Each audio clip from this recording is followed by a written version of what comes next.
This week on The Government and You. You guys indeed played a great role in making Nigeria a great society, a society to be reckoned with. In fact, I would say you guys placed Nigeria on the global map.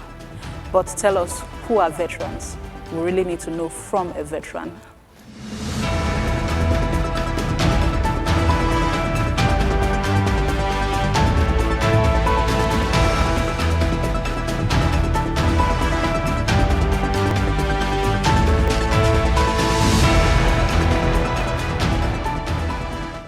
Hello and a very warm welcome to you. This is The Government and You, and I am Ito Kanolomo Agbodo. Of course, the show is all about government functions, government responsibilities towards its citizens. And we look at the citizens and say, you have your role to play because you have civic obligations. That is your role in your society to make sure your society moves smoothly. And before we talk about what we're discussing this week, we want to go on a quick break.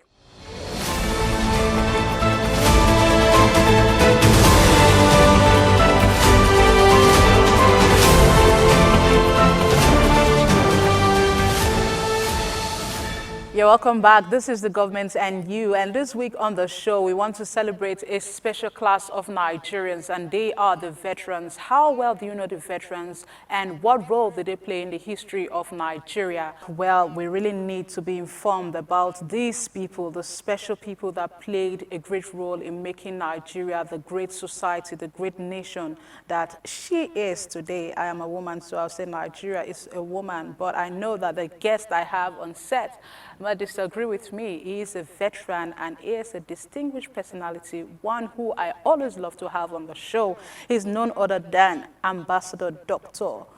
Roy Ohidieve. Thank you. You're welcome. A pleasure. You know, this time around, we have to address you as a veteran. Yes, veteran, sir, you're welcome on set. Thank you very much. You say thank you for your service. Thank you so much for your service. It's a pleasure. You see, I had to add so much because you guys indeed played a great role in making Nigeria a great society, a society to be reckoned with. In fact, I would say you guys placed Nigeria on the global map. But tell us, who are veterans? We really need to know from a veteran. Well, I think that name came up recently, say for the past 30 or 40 years, thereabout. We used to know old soldier. Yes. You know, everybody will say, that man is an old soldier. Whether you retired as a general or they say it's an old soldier. You know, and that was where the attraction came from. Because every community where you have the old soldier, they are always there for correction. They are there for stability, upholding rules and regulation. You know, in schools too, the person you see at the gate to flog latecomers, usually one old soldier, they say it's an old soldier. Discipline, you know, and every community where you have people like that, you say it's an old soldier. You see that most cases, they are not found in the negatives of the society. You know, so every other young person growing up started to think towards, I want to be a military man. I want to be a military. Because when you see military veterans, in every community where they are, they are humbled to the community that they are. They are not among those taking excesses, you know. Then if you look at some other countries started to tune in veterans into community development, disaster management, you know, forest reserves, patrolling, you know, certain responsibilities that could capture their age, health conditions, that they could still redeliver service to the country. You know, so many of them came into groups also. They do a lot of personal commitment to one another to keep one another in focus, so you don't lose focus and go into the divides of the society. You know, so we're happy to watch all of this. And there were two military veterans on my street when I was growing up.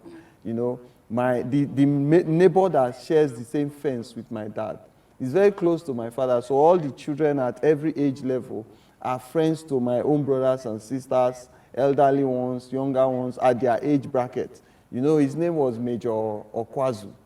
You know, when you see Major Okwazu, even the compound and everything is spotless. Everything is spotless. You know, I didn't want to interject because you were talking about this veteran, this old soldier with so much love and respect. And when you mentioned that the compound was spotless, it struck a nerve because these men are known for discipline. They are known to have, if you have straight lines on their clothes, and they are very neat. They are just the epitome of discipline if you're talking about veteran soldiers. Yeah. So the way you're talking about them, you're remembering the man so fondly, and I'm very sure probably he was the one that made you to want to join the army. Yeah.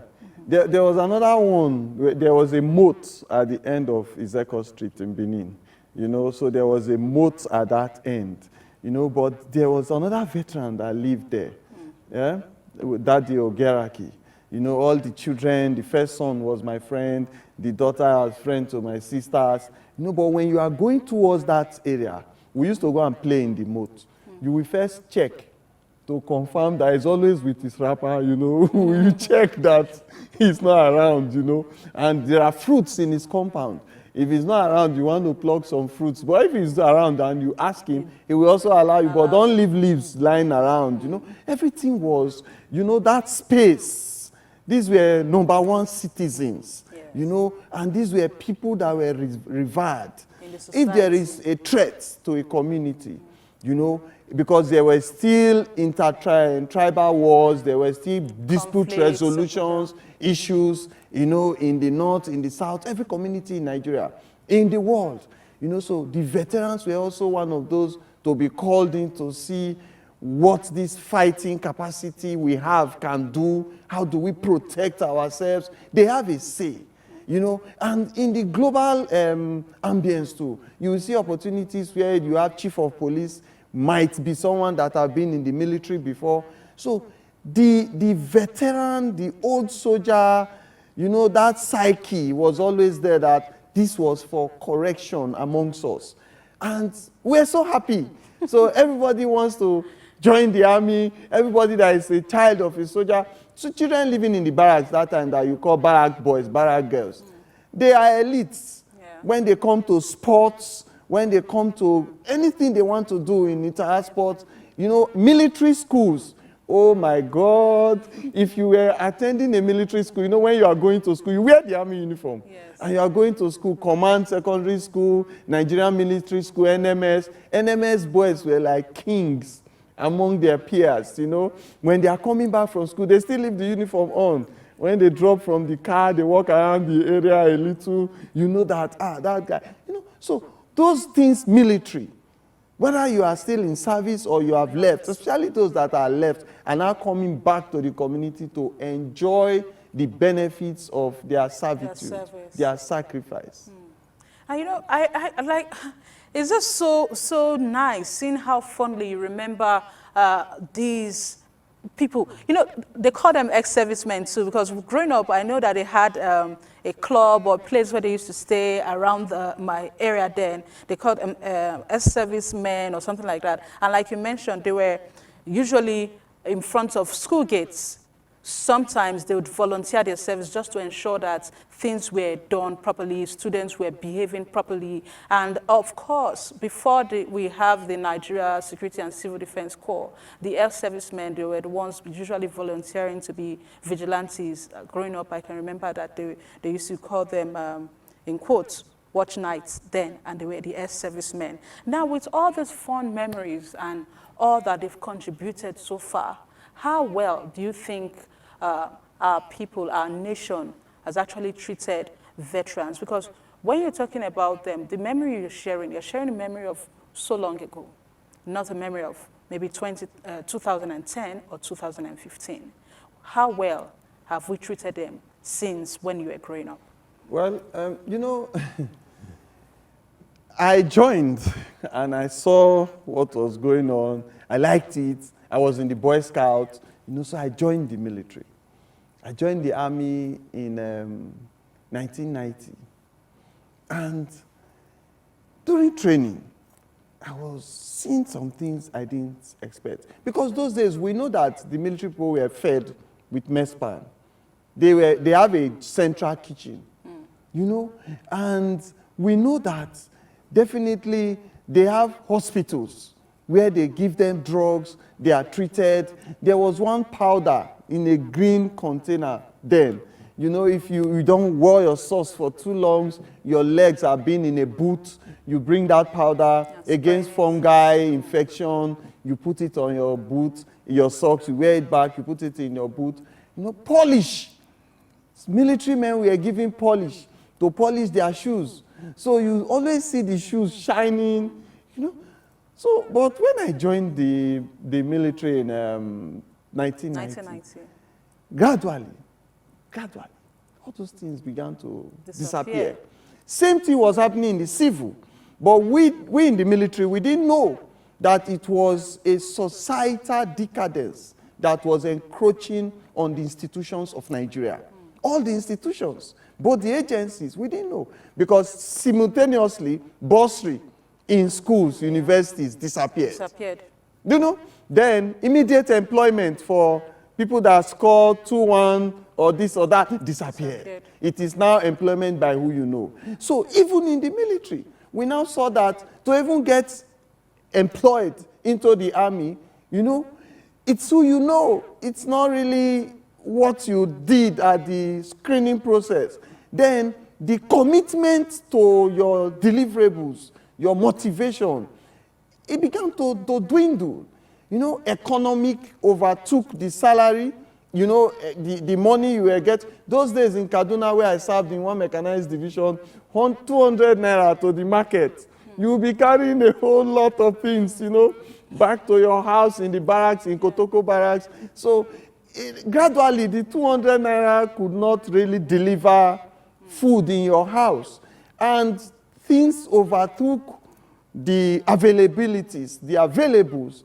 But because we were in service, we didn't know what was happening to the veterans outside that have left.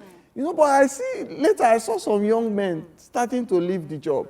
And during Babangida time, I think there was a gazette that if you have served 10 years, meritorious service, you know, you can go into pension, you know. So I think that was when young people that were frustrated started to leave en masse, you know. But then we didn't actually know, it was just NTA now. NTA that you could tune on to NTA to see what's happening, you know, or you are there on the streets. But we started to hear by newspapers that veterans, military, ex-soldiers were protesting, some were dying on the road. You know why they were protesting? They have not been paid. Wow.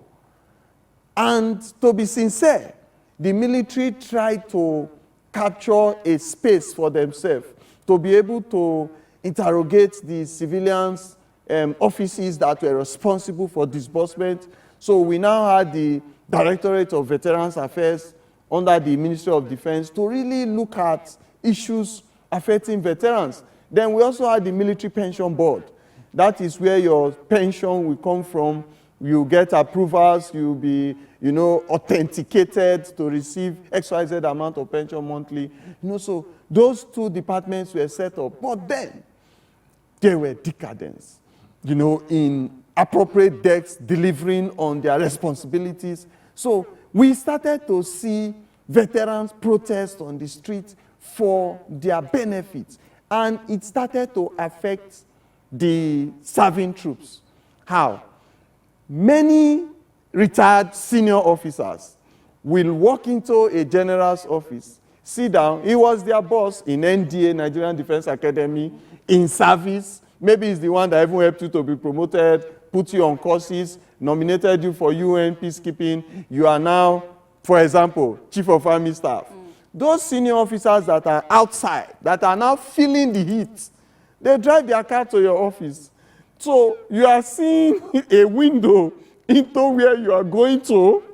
You know, this Oga house in the barrack officers' quarters, there are cars, there are food everywhere, there is ROCA, anybody need welfare, go see Oga.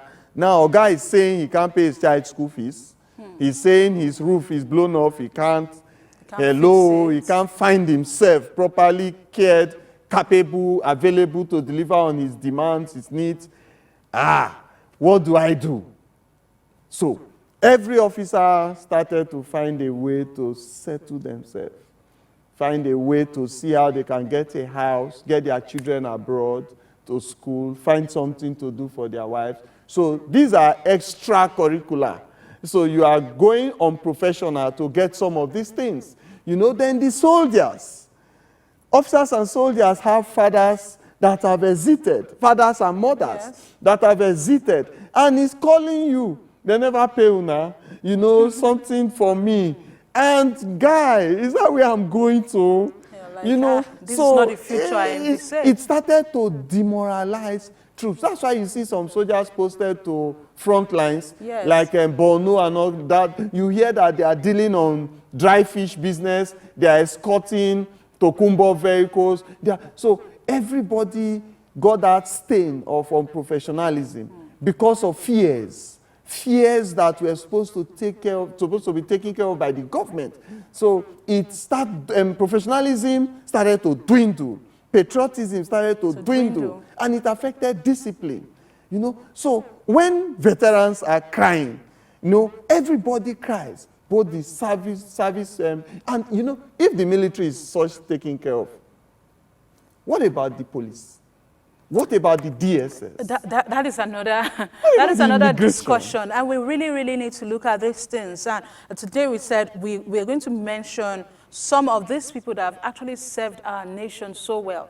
So we decided that in this episode we'll focus on the military veterans. But now their situation might even be better than the situation of other people. But we'll talk about that when we return from this quick break. Stay with us.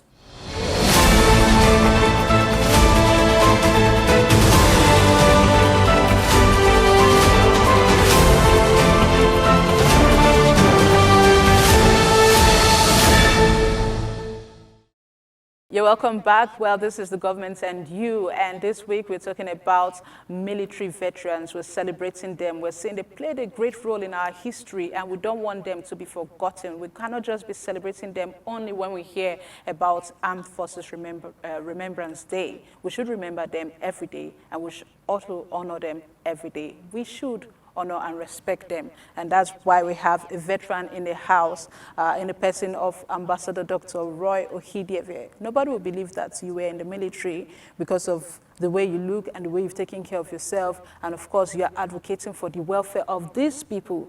You came out and you said, I am going to cause a change. And in your own way, you've been causing a change. We are saying the military should, the ex-servicemen, the veterans, military veterans should contribute their quota in ensuring that Nigeria is secured again, Nigeria is a safe place again. There have been different calls recently. What's your take on that? Do we have that moral grounds, the moral right to actually ask these people to contribute to the nation again? Yes, you do. You do. Now, when you leave the military, you are an extension of the military, because especially you are under pension. You are being paid pension. But the Constitution captured something called debarment allowance. You are supposed to be debarred. You know, just like maybe you are a lawyer and you served with the Nigerian judiciary and you are leaving, and maybe your skills can be detrimental to the stability of the country. And the policy, the Constitution carries that you should be paid a debarment allowance, meaning that once you leave, you can't use those skills against the country. They didn't say you can't use it for the country. So that means it's silent. That means it's admissible. So you can use your skills for the country, especially as you are on pension. That's why so many military veterans are called back to hold office in training institutions. Maybe they could not see instructors that could handle some key training triangles. You know, military people are called back to be Honorable Minister of Defense in a democracy, because you understand the language, you know, and the body language to express to all the arms of the military, the Army, Navy, Air Force. You know, military people are called back to hold certain sensitive positions. Now, if you know that this certain set of people will be called back, are they not an appropriate data to put into perspective, immediately they are coming out. So when I left, I saw a lot of things, and I was, we can't continue like this. But so many people that had opportunity, advantage, they don't really care. They may care, but it's sensitive for them to come out and be part of it because they are their comfort zone, you know. But as God will have mine, before I left the military, I got divine inspiration. Okay? It was specific, it was direct. Firstly, I saw that I needed to have degrees. You know, so I was deployed to areas where I can go to school in Zaria and get a degree. And that was where I met the lady that is my wife today for over 20 years. You know, so but we saw on TV, black and white TV, a man was preaching. And he was very direct to people that needed to change their lives. Not only changing your life from being a Christian, but being relevant in the Christian gospel life. So, and that was Reverend Chris Akilome. And this lady I got married to, that is my wife today, told me that this is the man that will solve this your mental problem. You know, because in the army, I was in the special forces. We were called to areas that there was conflict. I love conflict. You know, and when we are coming in to make sure, I don't know what's really happening now, but everybody knows that there was political incursion into the military for us not to be able to wash out all these bandits and terrorists. We all know that the military we have get accolades from outside the country. And you know, that is one reason why I'm even celebrating them and saying the military veterans, they actually put Nigeria on the global map. Because when you talked about peacekeeping mission, Nigeria was at the forefront. ECOMOG and the rest of those missions, we know that our Nigerian soldiers, like you said, they received accolades. They are given the top jobs because they have the intelligence, they have the agility and everything.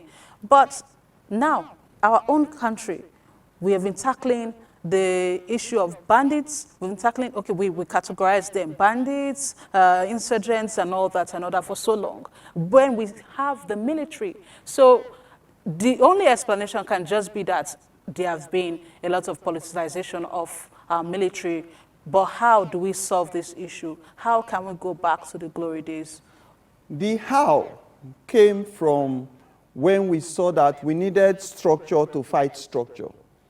So stop this protests and all that. Let's get registered bodies on CAC, Retired Members of Nigerian Forces, Ex-Servicemen Association, One Star General Association, you know, RANOA. So many associations came on board, registered. You know, then these associations started to picket government offices that were supposed to respond to the forgotten lines of the veterans. You know, don't forget, Nigerian Constitution started the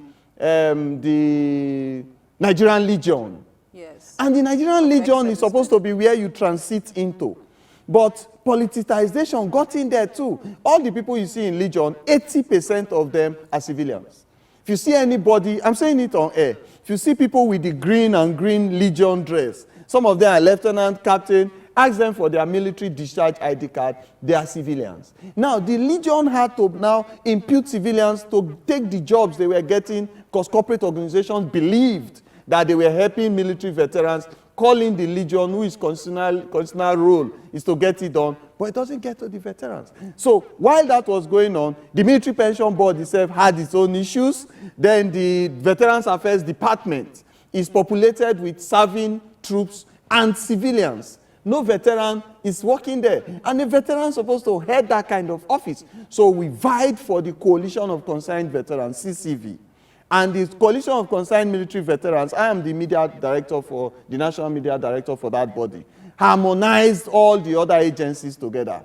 Then we put a formidable front before the government. And that's why you now saw they gave pensions are now coming regularly, you know, but still there are constituted things that were forgotten and are not being addressed. And those are the things that are the major concerns. The things that are the major concerns that need to be addressed. Now, we've talked about the issues, we talked about the glory days. What is the way forward? Just a quick one. The way forward is this. Corporate organizations must understand that if there is dilapidation, you have seen coup d'etat becoming famous again. Yes. You have seen it. So if there is dilapidation in the military protective structure we have, then it will affect corporate organizations. The waterways are protected by the Navy, the airways are protected by the Air Force, the landways are protected by the military. Territorial integrity. So corporate organizations must begin where they can.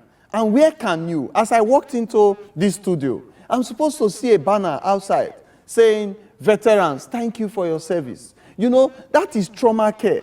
Even BLW has a trauma care unit. Those are the bodies that are supposed to begin to approach platforms where you have veterans. I'm supposed to go to the airport. APs just started it after our major protest in Abuja. You know, when you come, they said military personnel should board first. Retired military personnel and serving military personnel. So those are traumatic resolutions you are doing. Then the children, we have public schools. Can't you say the children should attend public schools so they are under the government? I'm from Edo State by nature. Now, if I go back to Edo State as a veteran, my kids supposed to attend public schools in Edo State. Either you do a waiver percentage or whatever, because I didn't have time for them. I was serving to keep you cohesive. You know, then the medical they give. The medical is not for the elderly. It's not for a distressed body. It's just for little things that, so when you get conditions that you need attention by medical, you have to use your personal money to solve it. And you know, all of these things we're packaging now because if there's no time, if not, you would have had quantum reasons why we should care for veterans. But we are asking, corporate bodies should come in, governors should not forget those that represented their states in the national defense system. When they discharge, they retire, they come back to your state, you should welcome them with a certificate of return because you gave them a letter of identification when they were going to join the army. So you give them a certificate of return, you look at areas that will not be too stressful, but will show concern, care, and appropriate recognition for what they have done for the country. Indeed, recognition, and we are saying thank you for your service on the show this week. Thank you very much. And we're saying also thank you to all the veterans out there. God bless you for your service. Well, that's the much we can take this week on The Government and You. And this week we celebrated a special class of persons, the military veterans, and we are saying thank you once more for your service. We're saying God bless you, and we're saying don't give up on Nigeria because Nigeria can only get better. And once again, thank you so much, Ambassador Dr. Roy, for making our time to be with us. It's a pleasure. Okay. Well, before we leave, we want to tell you Jesus Christ is coming soon. I would like you to give your life to Christ.